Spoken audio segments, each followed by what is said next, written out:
Este vídeo es para todos los que tontean con las drogas, piensan que son peligrosas. A mí me dejaron como un lerdo, todo tonto, no valía para nada. Me empezaron a medicar por ahí y toda que no tenía ni vida propia. Me entraban hasta malos rollos en la calle. La verdad que la droga es peligrosa y no es una mentira lo que dice tu madre.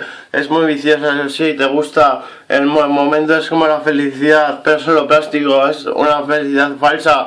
Busca la real, la que te puede dar la vida de mortal. Simplemente disfruta de los bienes personales. Simplemente no hay que hacer nada más. Simplemente rompes esquemas, te enfrentas, te quemas. Encima te gastas pasta que no tienes. Y tienes que robar, trapichear o cualquier cosa parecida. La droga es una mierda podrida. Escuchadme, hacedme caso. Dejar la droga a un lado es la puta mierda. ¿Qué pasa? Que yo llevo muchos años drogándome 2 o 3 gramos al día, pero hace un año que no me meto ni me metería y no pienso volver a drogarme en mi vida, igual cuando sea muy adulto, por probarlo y eso y el asunto, para recordar viejos tiempos, pero hasta que no sea viejo no lo haré, hasta que no me vaya a morir, porque algo hay que morir, ¿no?